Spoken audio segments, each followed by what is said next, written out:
So hello everyone, welcome back to our YouTube channel nurturing medicos.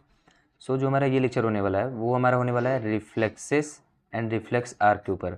मतलब अगर आप अभी फार्मा सेकंड सेमेस्टर का जो हम लोग का एच का जो एच सेकंड का हमारा सिलेबस है नर्वस सिस्टम का, अगर उसको चेकआउट कर रहे होंगे तो उसका लास्ट जो टॉपिक है वो था हमारा रिफ्लेक्स और रिफ्लेक्स आर्क को पढ़ने के लिए। ठीक है, तो let's discuss about reflex and reflex arc. ठीक है, कि एग्जैक्टली ये होता क्या है। तो इस वीडियो को स्टार्ट करने से पहले मैं आपको कुछ बेसिक इन्फॉर्मेशन दे देना चाहता हूँ कि ये जो हमारा लेक्चर होने वाला है नर्वस सिस्टम सीरीज़ का, ये आपका मतलब लास्ट वीडियो होगा। इसमें आपका मतलब इसको कंप्लीट होने के बाद आपका ओवरऑल नर्वस सिस्टम का प्लेलिस्ट कंप्लीट होता है। ठीक है, उसके बाद हम लोग जंप कर रहे होंगे पैथोफिजियोलॉजी पे। ठीक है, तो उसका आपको आज या कल तक मतलब आज से ही हम लोग स्टार्ट कर देंगे पैथोफिजियोलॉजी। ठीक है, सो देखते रहें चैनल्स को, वीडियो को देखते रहें एंड पढ़ाई करते रहें। So let's start our reflex and reflex arc. ठीक है, मतलब एग्जैक्टली ये होता क्या है उसको चलिए हम लोग डिस्कस करते हैं। छोटा सा टॉपिक है, बहुत बड़ा नहीं है, 20-25 मिनट की वीडियो बनने वाली है इस पर। ठीक है, मैं आपको बताता हूँ कि व्हाट इज़ रिफ्लेक्स। रिफ्लेक्स तो आप आज से तो सुन नहीं रहे हैं, रिफ्लेक्स आप क्लास 9-10 से मतलब और 7-8 से सुनते आ रहे हैं कि रिफ्लेक्स क्या होता है। रिफ्लेक्स हमारा कुछ नहीं, एक सडन मूवमेंट होता है जो कि इनवॉलेंट्री होता है, अनप्लैंड होता है, और उसके बाद फिर बोल सकते हैं सीक्वेंस ऑफ एक्शन को कंबाइन करके ये इनवॉलेंट्री एंड फास्ट एक्शन होता है। ठीक है, हमारे बॉडी का मतलब कि इनवॉलेंट्री का क्या करने मतलब है कि इसमें आपका कोई कंट्रोल नहीं होता है ना, ये मतलब तुरंत विड्रॉ कर लेता है अपना हैंड, मतलब किसी भी अगर स्टिमुलस के ऊपर, अगर या कोई भी ऐसा स्टिमुलस जो हमको नुकसान पहुंचाने वाला है, अगर उस स्टिमुलस से हमारा मतलब बॉडी अगर कुछ उसके एक्सपोजर में आ रहा है तो वो हमारा एक रिफ्लेक्स एक्शन आपको देखने को मिलता है। ठीक है, तो हमारा जो रिफ्लेक्स होता है वो क्या होता है, ये हमारा फास्ट एक्शन है, ये इनवॉलेंट्री एक्शन है, मतलब कि फास्ट है, काफ़ी फास्ट होता है।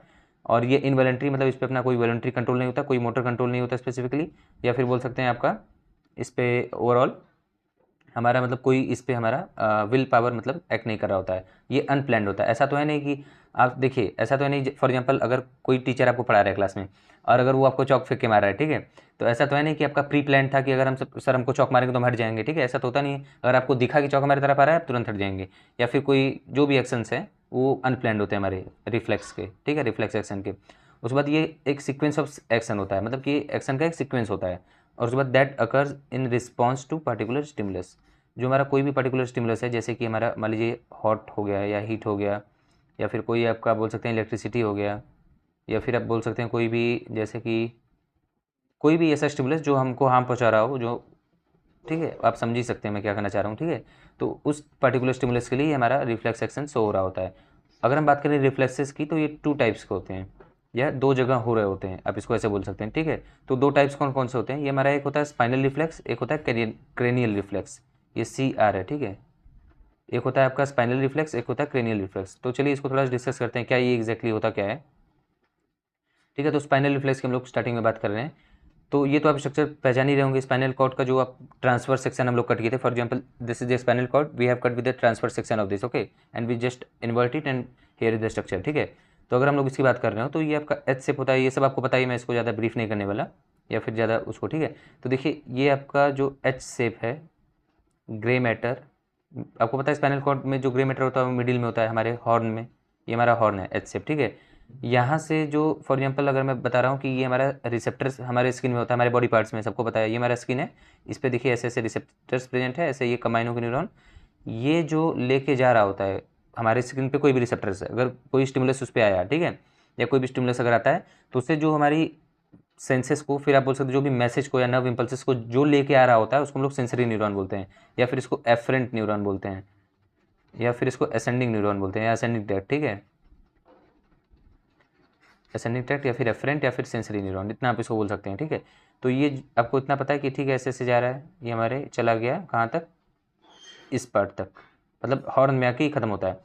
उसके बाद फिर यहीं से आपका जो हो गया आपका यहाँ पे क्या आउटपुट आ रहा है, इस रूट को हम लोग बोलते हैं क्या, मोटर न्यूरॉन आप इसको बोलेंगे, या फिर इसको इफरेंट बोलेंगे, इफरेंट ट्रैक्ट EFF से होता है। ठीक है, इफरेंट ट्रैक्ट आप इसको बोलेंगे, या फिर इसको आप बोल रहे होंगे डिसेंडिंग ट्रैक्ट।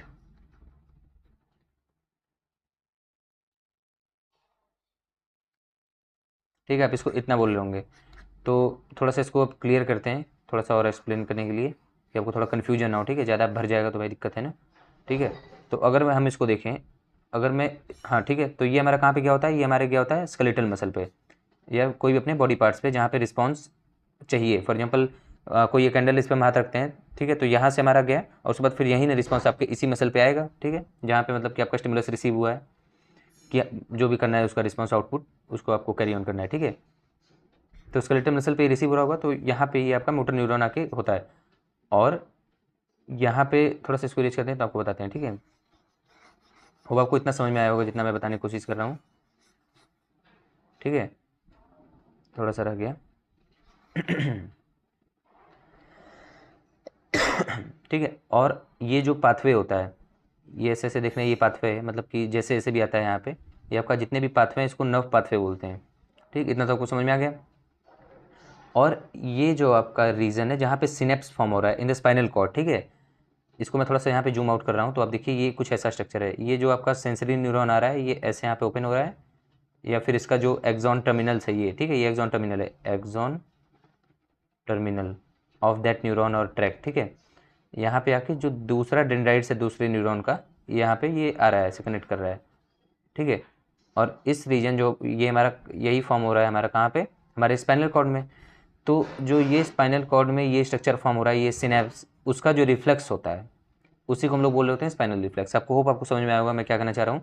जो ये सिनेप्स फॉर्म हुआ हमारे स्पाइनल कॉर्ड में, इसका जो रिफ्लेक्स है वही रिफ्लेक्स हमारा क्या होता है, स्पाइनल रिफ्लेक्स। तो आपको ये डिफाइन हो गया कि हाँ व्हाट इज स्पाइनल रिफ्लेक्स, ठीक है। और इसी रीजन में सिनेप्स रीजन में ही स्पेसिफिकली इन स्पाइनल कॉर्ड ये हमारा इंटीग्रेशन एक प्रोसेस है जो हो रहा होता है। इंटीग्रेशन क्या प्रोसेस है, जैसे कि ढेर सारे आपका इनपुट हो गए, ढेर सारे आपका ओवरऑल आप बोल सकते हैं कि आपका आ गया इनपुट, ठीक है। तो इससे क्या होगा कि हमको मतलब कि एक डिटेक्शन एक प्रोसेस होता है जहाँ पे हम लोग डिटेक्ट करते हैं कि हमारा आउटपुट देना कितना है, कितने मतलब कितना हाई आउटपुट देना है, किस डायरेक्शन में देना है, ऐसे इसको भी हम लोग एक्सप्लेन कर रहे होंगे आगे। पहले आप इतना समझ लीजिए कि स्पाइनल रिफ्लेक्स क्या होता है, ठीक है। तो होप आपको ये समझ में आ गया होगा। और अगर हम लोग इंटीग्रेशन की बात करें, वही इंटीग्रेशन जो मैं समझाने के लिए आपको बता रहा था, ठीक है, what is integration. So let's see what exactly integration mean, ठीक है। तो आपको देखिए ये समझिए आप यहाँ पे, पहले थोड़ा सा इसको जूम करते हैं, और जूम हो जाओ भाई, ठीक है। तो देखिए जो हमारा इंटीग्रेशन है ये क्या होता है, ये हमारा फंक्शन ऑफ स्पाइनल कॉर्ड है, बिल्कुल ये हमारे स्पाइनल कॉर्ड का एक फंक्शन होता है। और ये क्या करता है, ये एनालिसिस ऑफ सेंसरी इम्पल्सेस, ये हमारा जो सेंसरी इम्पल्सेस है, जो सेंसरी इम्पल्सेस क्या मतलब जो इम्पल्सेस हमारे सेंसरी या फिर आप बोल सकते हैं एफरेंट नर्व से ये हमारा जा रहा होता है, मतलब ओवरऑल सेंसरी इम्पल्सेस जो है जो हमारा लेके जा रहा होता है ब्रेन की तरफ या स्पाइनल कॉर्ड की तरफ, ठीक है, स्पेसिफिकली ब्रेन की तरफ बोल सकते हैं या फिर सीएनएस की तरफ, ठीक है।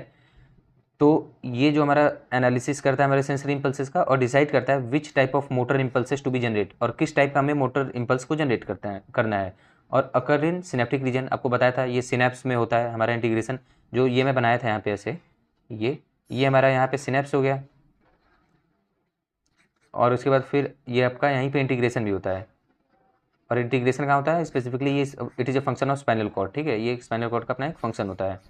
और थोड़ा इसको रीच करें तो अब आप देखिए, जैसे कि मैं इसको थोड़ा सा आपको एक स्टोरी लेके रिलेट करके आपको एक्सप्लेन करता हूँ। जैसे sensory impulses same from both direction, जैसे कि फॉर एग्जांपल ये कोई लड़का है, इसके फादर या पापा में पी से पापा, ठीक है, इसके फादर को इसको एक स्लैप लगाते हैं, एक स्लैप इसको लगाएं, और इसका जो ये फ्रेंड है ये भी इसको एक स्लैप लगाया। तो ओवरऑल क्या हुआ कि ठीक है, ये लड़के को गुस्सा है भाई, एंग्री हो गया ये, तो क्या होगा कि ये आपका फादर को तो भाई स्लैप करेगा नहीं, समझ रहे हैं ना आप, क्या ही मैं बोल दिया भाई। तो आप समझिए कि फादर को तो ये स्लैप करेगा नहीं। उसके बाद इसको जो गुस्सा आया, ठीक है, वो पहला स्लैप तो ये अपने फ्रेंड को लगा दिया, और दूसरा स्लैप जो समझ रहे हैं ना आप उसको भी ये लगा दिया फ्रेंड को ही, तो दो स्लैप इनको लगा।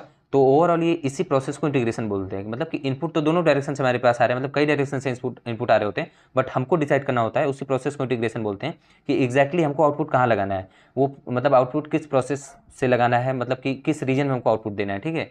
But the motor impulses goes to friend वाली, ठीक है, ये तो हो गया। अब देखिए यही जो प्रोसेस है इसी को इंटीग्रेशन बोलते हैं, मतलब हमारा आउटपुट का डायरेक्शन क्या होने वाला, आउटपुट का मतलब ओवरऑल स्ट्रेंथ कहाँ पे इसको देना है वो चीज़ें, ठीक है। तो अब फिर से रिमाइंड करते हैं हम लोग क्या बात किए यहाँ पे, कि जो हमारा रिफ्लेक्स होता है वो एक स्पाइनल रिफ्लेक्स होता है, क्रेनियल रिफ्लेक्स होता है। तो यहाँ पे हम लोग बता ही चुके थे स्पाइनल रिफ्लेक्स क्या होता है, it is integration occur at spinal cord grey matter में। अरे इंटीग्रेशन, ये फॉर एग्जाम्पल देखिए ग्रे मैटर यहाँ पे क्यों मेंशन है मैं बताता हूँ आपको। ये जो आपका हॉर्न है ये तो आपका ग्रे मैटर ही है ना। अब तो पता ही है कि स्पाइनल कॉर्ड में जो मिडिल स्ट्रक्चर होता है, मिडिल में हमारे ग्रे मैटर होता है वो चीज़, और इसी रीजन में सिनेप्स बन रहा है। और इसी रीजन में सिनेप्स बन रहा है, इसी रीजन में इंटीग्रेशन हो रहा है। इंटीग्रेशन क्योंकि आपके इसी में होता है, सिनेप्टिक का एक फंक्शन है ऑफ द स्पाइनल कॉर्ड, ठीक है। तो ये आपके हॉर्न में हो रहा है, मतलब ग्रे मैटर में, ठीक है। इसीलिए यहाँ पे मेंशन है ऐसा कि integration occur at spinal cord grey matter, ठीक है। अगर हम क्रेनियल रिफ्लेक्स की बात करें तो क्रेनियल रिफ्लेक्स क्या, ये अपना integration occur eight brain stem. और जो इंटीग्रेशन हमारे अगर हम क्रेनियल रिफ्लेक्स की बात करें तो इसमें भी इंटीग्रेशन हो रहा होता है अगर, तो ये हमारे ब्रेन स्टेम में होता है, न कि स्पाइनल कॉर्ड में, ठीक है। अगर रिफ्लेक्स, ठीक है, we have done with the reflex. Hope आपको समझ में आ गया होगा कि व्हाट एग्जैक्टली रिफ्लेक्स मीन, ठीक है। तो रिफ्लेक्स आपका यहाँ पे क्लियर होता है। अब हम चलते हैं रिफ्लेक्स आर्क के ऊपर, ठीक है, या फिर आप इसको रिफ्लेक्स आर्क अगर बोल रहे हैं तो ये क्या है अपना, मैं बताता हूँ। The nerve pathway involve in reflex action, मतलब जो हमारा रिफ्लेक्स एक्शन होता है उसमें कितना पाथवे इन्वॉल्व होता है, उसी पाथवे के आप कंपोनेंट्स को आप रिफ्लेक्स आर्क बोलते हैं। फिर से मैं डिफाइन कर रहा हूँ, रिफ्लेक्स आर्क होता क्या है, ये हमारा नर्व पाथवे होता है। जो रिफ्लेक्स एक्शन होता है उसको परफॉर्म करने के लिए जितने कंपोनेंट्स या जितने पाथवे होते हैं उसी को हम लोग रिफ्लेक्स आर्क बोल रहे होते हैं, ठीक है। तो देखिए यहाँ पे क्या लिखा है, फॉर एग्जाम्पल ये तो आपको स्ट्रक्चर पता है, ये स्पाइनल कॉर्ड का ट्रांसफर सेक्शन कटा हुआ उसका एक स्लाइड है, ठीक है। तो ये हमारा फॉर एग्जाम्पल स्पाइनल कॉर्ड है, ठीक है। इसका आपको मैं यहाँ पे बता ही चुका कि ये जो रीजन है ये सिनेप्स है, यहाँ पे इंटीग्रेशन भी हो रहा है। बाकी ये सब आपको पता ही है कि आपका रिसेप्टर स्किन पे प्रेजेंट है, यहाँ से आपका सेंसरी न्यूरॉन जा रहा है, फिर यहाँ पे जाते जाते यहाँ पे जा रहा है, फिर यहाँ पे सिनेप्स फॉर्म हो रहा है, फिर यहाँ पे मोटर न्यूरॉन आ रहा है, ठीक है। यहाँ पे आके ओवरऑल कहाँ पे चला जा रहा है, स्केलेटल मसल पे, ठीक है। इतना तो आपको पता ही है, मोटर न्यूरॉन हो गया, सेंसरी नर्व हो गया। और ये जो ऐसे ऐसे पाथवे आया है ये तो आपको पता ही है, ये नर्व पाथवे हो गया, नर्व पाथवे, ठीक है। अब इसको थोड़ा सीरियस करते हैं। अब आप समझिए ध्यान से कि जो प्रोसेस कौन कौन से इन्वॉल्व होते हैं मैं आपको बता देता हूँ। इसमें तो एक पहला क्या होगा कि सेंसरी रिसेप्टर, मतलब कि ये जो प्रोसेस है रिफ्लेक्स एक्शन का वो कहाँ से होता है। जैसे रिफ्लेक्स एक्शन ऐसा तो है नहीं कहीं अचानक से बिजली कड़की और वहाँ से सब कुछ हो गया, ऐसा तो है नहीं। हमारा पहले स्टिमुलस रिसीव होगा, उस पर फिर सेंसरी रिसेप्टर प्रेजेंट होंगे। पहली बात, जो चीज़ सिग्नल भेज रहा होगा कि यहाँ पे प्रॉब्लम है आपके बॉडी पार्ट्स में, तो वहाँ पे रिसेप्टर जरूर प्रेजेंट होगा क्योंकि वो स्टिमुलस को रिसीव कर रहा है, वहाँ से डिटेक्ट कर रहा है। तो पहला तो हो गया सेंसरी रिसेप्टर। दूसरा आपका क्या हो गया, सेंसरी न्यूरॉन, जो मैं इसको हाईलाइट करते हुए चल रहा हूँ, ठीक है। कंपोनेंट्स की हम लोग बात कर रहे हैं, 5 कंपोनेंट होता है रिफ्लेक्स आर्क्स में, मैं आपको बता दे रहा हूँ। पहला हो गया सेंसरी रिसेप्टर, ठीक है। सेंसरी रिसेप्टर मतलब क्या, कि सेंसरी रिसेप्टर हमारा होगा, ठीक है, ये क्लियर है। उसके बाद आपका सेंसरी न्यूरॉन होगा, ये आपका क्या है कि ये आपका जो ऐसे जा रहा था सेंसरी न्यूरॉन जो हमारा है, ठीक है, उसी को हम लोग बोलते हैं ये आपका सेकंड कंपोनेंट हो गया। यहाँ पे मैं लिख दे रहा हूँ, ये हो गया आपका फर्स्ट, ये हो गया सेकंड। थर्ड क्या होगा, इंटीग्रेटिंग सेंटर, जो यहाँ पे बना था सिनेप्टिक रीजन में या सिनेप्स में of the spinal cord specifically, और you can also see it as, ये क्रेनियम में भी बनता है, क्रेनियल में, ठीक है, क्रेनियल रिफ्लेक्स में। तो अगर हम यहाँ पे स्पाइनल कॉर्ड की स्पेसिफिकली बात कर रहे हैं तो ये हमारा जो इंटीग्रेटिंग सेंटर है, ठीक है, क्या होता है आपको पता ही है, वही इंटीग्रेशन प्रोसेस जो कर रहा था, आउटपुट मतलब किस स्ट्रेंथ का कहाँ पे देना है, वो जो एक्शन होता है, ये हमारा हो गया थर्ड, ठीक है। यहाँ पे भी इसको हाईलाइट कर देते हैं, इंटीग्रेटिंग सेंटर हो गया हमारा थर्ड। और जो हमारा फोर्थ प्रोसेस है वो क्या, मोटर न्यूरॉन, ठीक है। इंटीग्रेशन हो गया, अब उसको डिसाइड करना है हाँ कितने स्ट्रेंथ में कहाँ पे देना है। इनपुट तो कई सारे हो रहे हैं, आउटपुट का मेन होता है ना कि हमको कहाँ पे देना है, तो ये चीज़। फिर हमारा फोर्थ हो गया मोटर न्यूरॉन, ठीक है। मोटर न्यूरॉन का वही आप इसको इफरेंट भी बोल सकते हैं, इफरेंट ट्रैक्ट या इफरेंट न्यूरॉन, या फिर इसको आप बोल सकते हैं डिसेंडिंग ट्रैक्ट, ठीक है। तो आप इसको ये बोल सकते हैं। उसके बाद अगर मैं यहाँ पे बात करूँ तो ठीक है, ये आपका फोर्थ हो गया, इसको भी हाईलाइट कर देते हैं। आपका एक क्या बचा, लास्ट आपका बचा हुआ है इफेक्टर।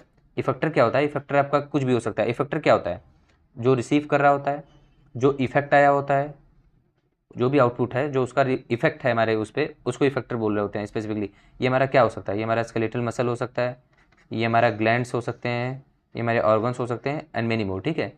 तो ये हमारे हो गए 5 कंपोनेंट्स। कौन कौन से मैं आपको फिर से डिफाइन कर रहा हूँ।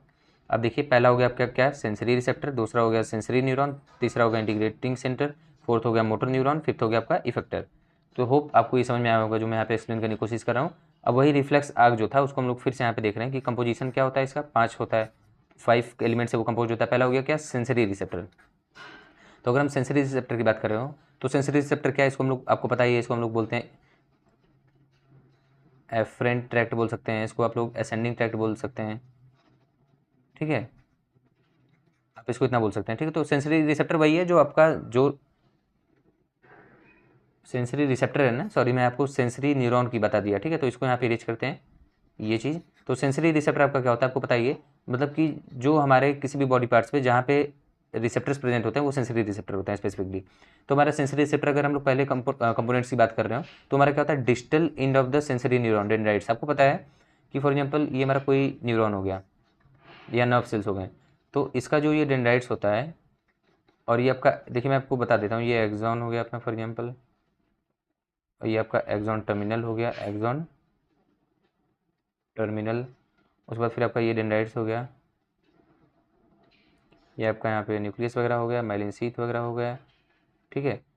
तो आपको क्या मैं बता रहा हूँ कि ये जो हमारा रीजन है ऑन द डेंड्राइट्स, डेंड्राइट्स के ऊपर हमारा रिसेप्टर प्रेजेंट होता है, तो सबको पता है इसी रिसेप्टर से ये बाइंड कर रहा होता है आपके दूसरे एक्सॉन टर्मिनल्स के, किसके, दूसरे आपके न्यूरॉन के या फिर नर्व सेल्स के, ठीक है। तो ऐसे ही कनेक्शन होता है, जैसे कि ये आपका हो गया, फिर आपका ऐसे डेंड्राइट्स आएंगे ऐसे, फिर मतलब ये डेंड्राइट्स है तो ये आपका ऐसे न्यूरॉन का ऐसे ऐसे डेंड्राइट्स है, ठीक है। फिर आपका ऐसे होगा, फिर ऐसे मतलब कि ऐसे ऐसे आपका जंक्शन बनना हुआ चला जाता है, ऐसे हो गया, फिर ऐसे हो गया, ठीक है। ये आपका बनता हुआ चलता है। तो वही मैं आपको ओवरऑल यहाँ पे बताना चाह रहा था कि हमारे डेंड्राइट्स पे हमारा रिसेप्टर्स प्रेजेंट होता है, ठीक है। सो अगर हम लोग इसकी बात कर रहे हो, थोड़ा सा इसको रेज करते हैं, तो देखिए यहाँ पे क्या लिखा गया है कि हाँ ये रिस्पॉन्ड करता है स्टिमुलस को लेके, ठीक है। उसके बाद ये क्या करता है, प्रोड्यूसिंग जनरेशन पोटेंशियल या फिर एक्शन पोटेंशियल ही जनरेट करता है। मैं आपको बताया था अपने इलेक्ट्रोफिजियोलॉजी वाले लेक्चर में, उसमें क्या था कि ओवरऑल ये कहना क्या चाह रहा है कि फॉर एग्जांपल कोई भी अगर आपका बोल सकते हैं इम्पल्सेस है, ठीक है, या फिर कोई भी आपका एक्शन पोटेंशियल कब जनरेट होता है, फॉर एग्जांपल कोई भी स्टिमुलस है अगर वो थ्रेशोल्ड फ्रीक्वेंसी या थ्रेशोल्ड स्ट्रेंथ को अगर पार करता है तभी वो एक्शन पोटेंशियल जनरेट होता है, और उसी का हमारा इनपुट या फिर आप बोल सकते हैं सेंसरी न्यूरॉन जो होता है वो आपका लेके जा रहा होता है इम्पल्सेस को। उसकी अगर थ्रेशोल्ड स्ट्रेंथ जो है, ये फॉर एग्जांपल एक स्ट्रेंथ या लेवल है, इसके अगर नीचे स्टिमुलस है बार बार यहाँ तक नहीं पहुँच पा रहा है, तो उसका आपका एक्शन पोटेंशियल जनरेट नहीं हो रहा होगा, नर्व इम्पल्सेस जनरेट नहीं होगा। अगर इसको ऊपर करके जो कि 90 के आसपास होता है, उसको वो आप 75, हाँ 70 to 75 के आसपास होता है, हाँ 75 माइनस में, ठीक है। तो ये आपका अगर इसको ऊपर जाता है इसके, तब आपका यहाँ पे एक्शन पोटेंशियल जनरेट हो रहा होता है, ठीक है। तो वही चीज़ है, रीचिंग टू थ्रेशोल्ड लेवल अगर होगा तो हमारा डिपोलराइजेशन प्रोसेस होगा। आपको पता है पोलराइजेशन डिपोलराइजेशन प्रोसेस थे। अब इसको अगर नहीं समझ में आ रहा है तो आप जाके चेकआउट करिए, आप इलेक्ट्रोफिजियोलॉजी वाले चैप्टर में, सॉरी चैप्टर नहीं, आपके क्या बोल रहा हूँ यार, जो हमारा डिपोलराइजेशन है, अगर आपको इसको समझना है अच्छे से तो ये हमारे नर्वस सिस्टम के प्लेलिस्ट में हम आपको डिस्क्रिप्शन में लिंक दे दे रहे हैं, ठीक है। उसको आप वहाँ से चेकआउट कर लीजिएगा। और ये हमारा ठीक है, और उसके बाद फिर यहाँ पे क्या करें, ये trigger one or more nerve impulses in sensory neuron. फिर उसके बाद जो हमारा नर्व इम्पल्सेस है उसको ट्रिगर करता है सेंसरी न्यूरॉन को, मतलब ये ओवरऑल इसको लेके जा रहा हो हमारे वहाँ तक, ठीक है। और फिर हमारा सेकंड है जो हमारा, वो हमारा सेंसरी न्यूरॉन। सेंसरी न्यूरॉन क्या होता है आपको पता ही है, इसको आप लोग एफरेंट भी बोलते हैं, इसको आप लोग असेंडिंग भी बोलते हैं, ठीक है, ट्रैक्ट वगैरह। तो ये क्या कहता है, nerve impulses propagate from sensory receptor, ठीक है, सेंसरी रिसेप्टर से हमारा ये प्रोपोगेट हो रहा होता है हमारा नर्व इम्पल्सेस। उसके बाद फिर ये क्या था भाई, छुप गया इसी में, हाँ अलोंग लिखा है, ठीक है। तो ये क्या करता है, थोड़ा सा इसको छोटा कर लेते हैं पेन की चाहिए, ठीक है। ये हमारा क्या करता है, अलोंग द कहाँ से, मतलब कि सेंसरी रिसेप्टर से हमारा जो नर्व प्रोपोगेट कहाँ से कर रहा होता है, एक्सॉन से, और द सेंसरी न्यूरॉन के एक्सॉन से ये कर रहा होता है, मतलब कैरी ऑन हो रहा होता है आगे, या फिर यहाँ पे जाके ये एट लास्ट एक्सॉन टर्मिनल से located in grey matter of the spinal cord and brain, मतलब दोनों में आपका होता है ये, ठीक है। तो एक्सॉन टर्मिनल से फिर आपके सेकंड में ट्रांसफर हो जाता है, या फिर डायरेक्टली आप बोल सकते हैं कि ओवरऑल ये ग्रे मैटर में जाएगा स्पाइनल कॉर्ड के, और ब्रेन के ओवरऑल वाइट मैटर में भी जा सकता है, और जहाँ जहाँ ये डिपेंडिंग अपॉन द सिचुएशन, ठीक है, या फिर जहाँ पे इसका हो लोकेशन, या फिर और अगर आपको यहाँ पे क्लियर करूँ तो ये एक्सॉन टर्मिनल क्या करता है हमारे, मतलब कि जाके आपका मतलब ओवरऑल हमारे CNS में जाता है, फिर वहाँ से ही आउटपुट लेके आता है। सेंसरी न्यूरॉन उसका नाम नहीं, वहाँ पे उसका मोटर न्यूरॉन हो जाता है, मोटर न्यूरॉन जो आउटपुट लेके आ रहा होता है उसका, ठीक है। सो होप आपको ये समझ में आया होगा। अगर हम लोग थर्ड की बात करें इंटीग्रेटिंग सेंटर की, तो इंटीग्रेटिंग सेंटर हमारा क्या करता है, इंटीग्रेटिंग सेंटर में आपको बता ही दिया था कि जैसे वन और more region of grey matter with the CNS act as integrating centre. जो हमारे ओवरऑल यहाँ पे क्या करना चाह रहे हैं, वही जो इनपुट होता है कई डायरेक्शन रिसीव हो रहा होता है, बट हमारा जो आउटपुट होता है उसको वो प्लान होता है, मतलब प्लान क्या बोलेंगे आप इसको, प्लान नहीं, आप इसको बोल सकते हैं कि ये मतलब कि उसका स्ट्रेंथ उसको किस डायरेक्शन में देना है, वो सब हमारा इंटीग्रेटिंग सेंटर वो प्रोसेस होता है। अगर यहाँ पे क्या लिखा है कि one or more region of grey matter, ये हमारे ग्रे मैटर के कई रीजन में हो सकता है, वन आर मोर रीजन में भी, जैसे कि कैसे यहाँ पे वन आर मोर रीजन अगर आपको समझ में ना आए तो मैं बताता हूँ कि जैसे हमारा ये आपका हॉर्न था, और ये हमारा फॉर एग्जाम्पल ऐसे हो गया, तो ये यहाँ पे क्या कहना चाह रहा है कि वन आर मोर रीजन में कैसे हो सकता है, ठीक है। तो मैं यहाँ पे आपको थोड़ा सा एक्सप्लेन कर देता हूँ कि जैसे ये आपका ऐसे हो गया, फिर यहाँ पे आपका ऐसे हो गया, तो ये आपका एक सिनेप्स यहाँ पे बना, फिर ज़रूरी नहीं है कि एक ही सिनेप्स बने, यहाँ पे 2 सिनेप्स भी बन सकता है, 3 सिनेप्स भी बन सकता है, ठीक है। वही चीज़ कि सिनेप्स आपका कई बन सकता है, तो वही वन आर मोर रीजन में हमारे ग्रे मैटर के प्रेजेंट हो सकता है। ये आपका जो रीजन है ये ग्रे मैटर है, क्योंकि आपको पता है कि जो हमारा स्पाइनल कॉर्ड में जो हमारा ग्रे मैटर होता है, ये आपका किस रीजन में होता है, ये हमारा मिडिल वाले में होता है, ठीक है। इसको अगर इरेज करते हैं तो आप अब इसको थोड़ा सा देखिए, हमारा जो लास्ट बचा है यहाँ पे देखिए, जो हमारा इंटीग्रेटिंग सेंटर है, ठीक है, वो तो आपको क्लियर हो गया। अब जो हमारा रिफ्लेक्स आर्क होता है वो हमारा सिंपल भी होता है, ये हमारा कॉम्प्लेक्स भी होता है। जो हमारा रिफ्लेक्स आर्क से क्या होता है, ये ओवरऑल द प्रोसेस होते हैं, या फिर आप बोल सकते हैं कि ओवरऑल पाथवे होते हैं जो जो इन्वॉल्व होते हैं इन द रिफ्लेक्स एक्शन, ठीक है। तो हमारा ये सिंपल भी होता है, ये हमारा कॉम्प्लेक्स भी होता है। तो सिंपल में क्या होता है, इसमें वन इंटीग्रेटिंग सेंटर होता है, सिंगल सिनेप्स केवल बनते हैं। जैसे कि मैं यहाँ पे ये बताया था आपको, अगर ये आपका ऐसे ऐसे हो जाता है आपका स्पाइनल कॉर्ड, तो आपका यहाँ पे अगर ये यहाँ से कोई सेंसरी न्यूरॉन आता है, ठीक है, यहाँ पे ऐसे आपका बनता है, और यहाँ पे ये आपका मोटर न्यूरॉन जाता है, तो ये जो आपका बना है ये सिनेप्स हो गया। तो जो आपका सिनेप्स है सिंपल रिफ्लेक्स आर्क में क्या होता है कि ओनली, और ये जो सिनेप्स है, जितने ज़्यादा सिनेप्स उतने ज़्यादा इंटीग्रेटिंग सेंटर, आपको पता ही है, ठीक है। तो इतने ज़्यादा इंटीग्रेटिंग सेंटर, तो यहाँ पे क्या है, सिंपल रिफ्लेक्स आर्क में क्या होगा, आपका इंटीग्रेटिंग सेंटर और वन होगा, और उसके बाद सिंगल सिनेप्स भी होंगे, और उसको बोलते हैं हम लोग मोनोसिनेप्टिक रिफ्लेक्स आर्क, ठीक है। अगर हम कॉम्प्लेक्स की बात करें तो हमारा more than one integrating centre, मतलब कि ओवरऑल अगर आपका सिनेप्स ज़्यादा होंगे तो ठीक है, तो आपका ओवरऑल सिनेप्स ज़्यादा होंगे तो मोर देन इंटीग्रेटिंग सेंटर, मतलब एक से ज़्यादा प्रेजेंट होंगे, ठीक है। और उसी को हम लोग बोलते हैं पॉलीसिनेप्टिक रिफ्लेक्स आर्क, मतलब कि यहाँ पे अगर फॉर एग्जांपल एक और आपका सिनेप्स हो गया, यहाँ पे एक और सिनेप्स हो गया ऐसे, ठीक है, तो सिनेप्स जितने ज़्यादा होंगे तो उसको कॉम्प्लेक्स हो जाएगा, कॉम्प्लेक्स रिफ्लेक्स आर्क। तो अगर हम लोग मोटर न्यूरॉन के बारे में बात करें तो मोटर न्यूरॉन क्या होता है आपको पता ही है। मोटर न्यूरॉन मतलब क्या, इफरेंट हो गया, उसके बाद डिसेंडिंग ट्रैक्ट भी आप इसको बोल सकते हैं। इम्पल्सेस जो ये क्या करता है, हमारा ट्रिगर करता है, impulses triggered by the integrating centre. Integrating centre से हमारा रिफ्लेक्स जो आता है वो प्रोपोगेट करता है, मतलब प्रोपोगेट आउट, मतलब हमारे सीएनएस से आ रहा होता है अलॉन्ग द मोटर न्यूरॉन से, ठीक है। अगर हम यहाँ पे बात करें अपने इफेक्टर की, तो इफेक्टर क्या होता है, हमारा पार्ट ऑफ बॉडी है ये हमारे, that respond to the motor nerve impulses. ये हमारा मसल हो सकता है, ग्लैंड हो सकता है, और विल बी द इफेक्टर, ये हमारा इफेक्टर होगा।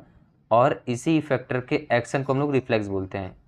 इसी इफेक्टर के एक्शन को हम लोग रिफ्लेक्स बोलते हैं। कैसे, अब मैं बताया कि आपका इफेक्टर क्या क्या हो सकता है, मसल हो सकता है, ग्लैंड। फॉर एग्जांपल ये मेरा हैंड है तो इसका मसल आपका इफेक्टर भी हुआ, क्योंकि इसमें हमारे डेंड्राइट्स पे तो हमारा रिसेप्टर प्रेजेंट है। तो अगर मैं यहाँ पे लेके गया आपके हीट के ऊपर, तो ये तुरंत मैं यहाँ पे हटा लूँगा, ठीक है। तो वो चीज़ क्या है कि जो हमारा मसल है ये इफेक्टर भी है, तो इसी का एक्शन क्या होगा, रिफ्लेक्स होगा। कैसे, अगर यहाँ पे हीट वगैरह कोई कैंडल वगैरह जली तो मैं इसको जो एक्शन यहाँ पे करूँगा वही आपका रिफ्लेक्स कराता है, ठीक है, रिफ्लेक्स एक्शन, या फिर इसको आप बोल सकते हैं। जो हमारा इफेक्टर होता है वो आपका दो टाइप का हो सकता है, या फिर बोल सकते हैं दो पार्ट का होता है, या दो टाइप का होता है स्पेसिफिकली आप बोलिए यहाँ पे। ये क्या होता है, स्केलेटल मसल रिफ्लेक्स, या फिर स्केलेटल मसल में एक होता है, दूसरा होता है कार्डियक मसल में। तो आपको पता है स्केलेटल मसल जो हमारा होता है उसको वो उस रिफ्लेक्स को, जो हमारा रिफ्लेक्स स्केलेटल मसल में होता है उसको हम लोग सोमेटिक रिफ्लेक्स बोलते हैं। सोमेटिक वर्ड जहाँ पे आ जाए आप इसको नोट डाउन करिए, मोस्ट इंपॉर्टेंट थिंग, वो जहाँ पे आपका सोमेटिक वर्ड आ जाए वो आपका वॉलेंट्री होगा, वॉलेंट्री कंट्रोल, ठीक है, आपको ये पता होना चाहिए। तो जो हमारा स्केलेटल मसल है, अगर इफेक्टर की हम लोग बात करें तो जो फर्स्ट टाइप का है वो आपका स्केलेटल मसल का है, तो उस स्केलेटल मसल का जो रिफ्लेक्स होगा वो आपका सोमेटिक रिफ्लेक्स होगा, ठीक है। अगर मैं सेकंड की बात करूँ कार्डियक मसल या फिर ग्लैंड्स की, तो आपको पता है ग्लैंड, कार्डियक मसल वगैरह ये हमारे मतलब it is out of our voluntary control. Overall what I mean here, it is, या it comes under involuntary control, ठीक है, ये हमारे इनवॉलेंट्री कंट्रोल में आता है। और क्या, कार्डियक मसल या ग्लैंड, ठीक है, और इसके रिफ्लेक्स को हम लोग ऑटोनॉमिक रिफ्लेक्स बोलते हैं, ठीक है, इतना आपको समझ में आ ही गया होगा।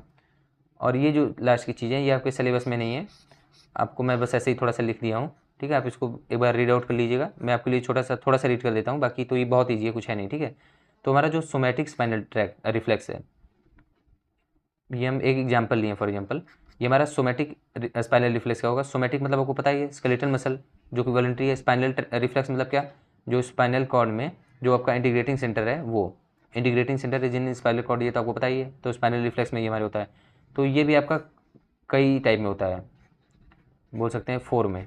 फोर क्या है यहाँ पे, अब अगर ऐसे क्लासीफाई में करूँ तो ये दो में होगा केवल, मोनोसिनेप्टिक, पॉलीसिनेप्टिक। ओवरऑल क्या है कि जहाँ पे आपका एक सिनेप्स होगा वहाँ पे आपका मोनोसिनेप्टिक, और जो आपका पॉलीसिनेप्टिक है इसका तीन टाइप होता है, 1 2 3, ठीक है। इसमें हो गया tendon reflex, flexor reflex, gross anterior reflex. तो आप इसको रीड कर लीजिएगा, ज़्यादा कुछ है नहीं, या फिर आप कहिए तो थोड़ा सा मैं पढ़ देता हूँ इसको, ठीक है।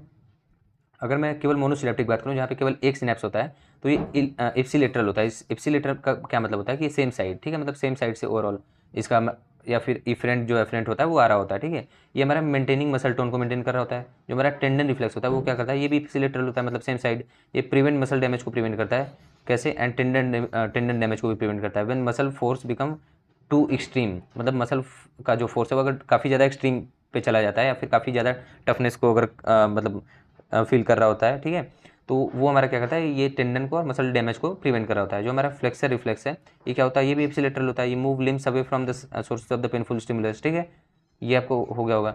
अगर मैं क्रॉस्ड बोलूँ, क्रॉस्ड एक्सटेंसर रिफ्लेक्स के बारे में, तो ये क्या है, ये आपका कॉन्ट्रालेटरल है। कॉन्ट्रालेटरल मतलब क्या है, मतलब ये दो डायरेक्शन से आ रहा होता है। एक सेंसरी मोटर भी हो सकता है, ठीक है, सेंसरी मोटर एंड इम्पल्स, ठीक है, अपोजिट फ्रॉम टू, मतलब अपोजिट फ्रॉम टू वे, मतलब कि इसका मतलब दो वे होता है, ये दोनों अलग अलग से आ रहे होते हैं, ठीक है। मतलब सेंसरी मोटर अलग हो गया, उसके बाद आपका ओवरऑल बोल सकते हैं कि या सेंसरी न्यूरॉन अलग से हो गया, उसके बाद आपका इम्पल्सेस अलग से आ रहे होते हैं, ठीक है, मतलब दोनों अलग अलग डायरेक्शन। जैसे यहाँ पे फॉर एग्जाम्पल आ गया, यहाँ से जा रहा है, मतलब आ रहा है, मतलब क्या हो गया, सेंस यहाँ पे ये आपका हो गया कौन सा, एफरेंट हो गया, अगर यहाँ पे ये इफरेंट हो जाएगा, ठीक है, तो वो चीज़।